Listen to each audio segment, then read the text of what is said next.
Nosaltres som un centre d'ensinistrament que se diu Caniscola, que està a Santa Coloma, i on també estan ubicats el club Caní la Selva, que és un club esportiu d'agility, i altres associacions. La nostra feina principal és ajudar a la gent a tenir una millor relació amb el seu gos, tenir un major vincle i sobretot donar-los eines perquè puguin gaudir més del seu gos. Jo el primer consell que donaria, educar el nostre gos d'una forma positiva. Molt important també serien les recompenses, els premis, perquè tot serà molt més fàcil. Aquest exercici que estem veient ara és l'exercici del seu. El Salvi el que està fent és ensenyar-li que el dit aixecat vol dir sentar-se. D'aquesta manera, si comencem així, al gos li agrada sentar-se i després aconseguirem que el gos sigui capaç d'estar assentat quan el propietari li diu. Serveix per al següent exercici, que és que ensenyar-li a la gosseta que pot ser, després de demanar-li el sentat, s'ha d'estar quieta.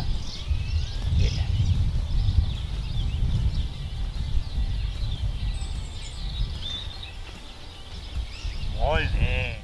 Aquest exercici és l'exercici de terra.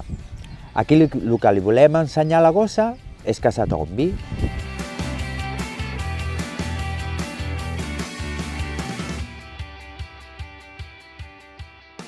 És molt fàcil fer que el gos estigui per tu quan vas pel carrer amb premis, perquè pensem una cosa, si el gos no està pendent de nosaltres d'una forma positiva, ell buscarà altres coses per estar pendent.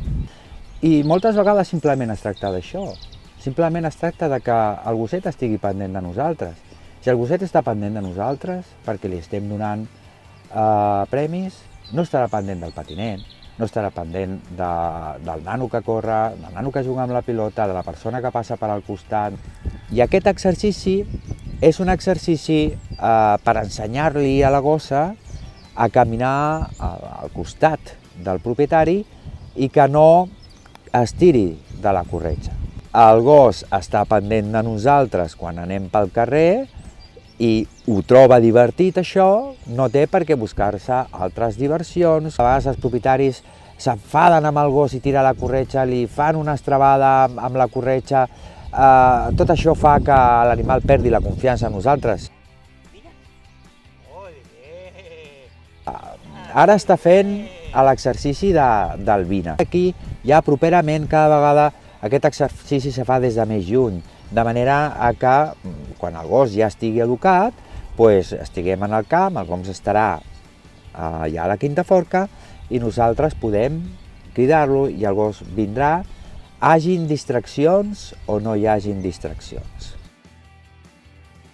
I per últim, seria que el gos ja des de petit, quan el veterinari ens diu que podem fer-ho, que se sociabilitzi amb altres gossos, que sàpigui gestionar possibles conflictes que podrà tenir en un futur quan sigui adult, i això és una cosa que també té a veure amb el benestar de l'animal, i d'aquesta manera ells se relacionen, ells disfruten, ells corren, ells adquireixen, diguéssim, aquestes habilitats socials.